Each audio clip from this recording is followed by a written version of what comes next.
السلام علیکم ورحمت الله وبرکاتو. دوستانو دا کہانی ده د نالایق زوی او د تعلیم یافته زوی.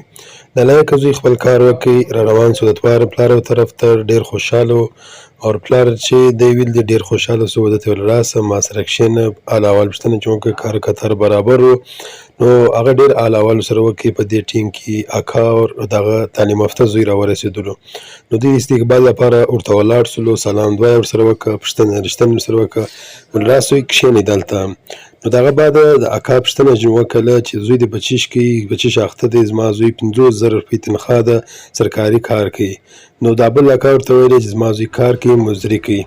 ده ورته ویلې ول زما زوی ته وګوره او ستا زوی ته وګوره، زما زوی یو غټ افسر دی، سرکاري نوکري کوي، او ستا زوی چیش کوي، مزدوري کوي، کار کوي. نو زوی ډېر پریشانه سو، مایوسه سولو، مګر پلار تسلي ورکوله. د دې ځای دی ولاړ سو، ولاړی. نو هغه چې څه وخت مېلمانه ولاړو، پلار راغی تسلي دپاره چې زویه ټینشن یې مه کوه، خدای به ګرد اسانه کړي. نو زوی په دا شي ډېر افسوس کوي چې ما ته تانه میلاو سوله. نو بل ځای ته سرمایه‌داره د تعلیم یافته زوی تنخوا راووتله، خپل کور والا ته ورکوي. نو کور والا ته تنخوا ورکړه، پلار پرې راغلی، کور والا ته ویل ځه ولاړه سه. په دې منځ کې پلار له قرضداره راځي چې زما قرضداري راواړوه. پلار دا بهانه ورته کوي چې بهي ما سره پیسې بالکل نشته. هغه ورته یو منټ نه تېرېږم، زما پیسې به راوړې. در غاړې ونیسي، پلار ورته وایي زه ځم کور ته، د زوی سره راوړم. نو بل طرف ته زوی له راسي چې زویه تا تنخوا واخیستله، بار باندې مې قرضداره ولاړ دی، پیسې غواړي او زه پیسې ورکوم. زوی جواب ورکړي چې غوټ بالکل ما سره یوه روپۍ نشته. پلار ډېر مایوس دلته کښېني، په سوچو کې لګیا وي. دروازه ور بیا وټکېږي، دی راوغورځېږي، را روان سي بیا د باندې یو طرف ته. نو د باندې راسي، هغه بیا ورته وایي چې پیسې دې راوړې که نه راوړې؟ پیسې نشته. دی ورته ما سره بالکل یو شی نشته، یو شی نشته.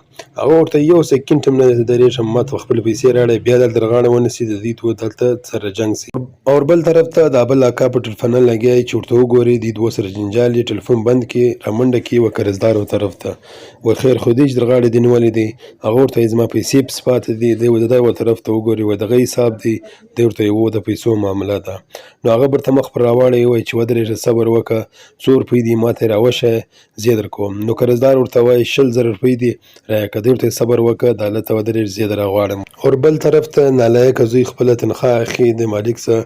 نو هغه پیسې ورکړلې، دی ډېر خوشحاله سي. په دې منځ کې دی د الله شکر ادا کړي او د پلار ټلفون له راسي چې چیرې یې؟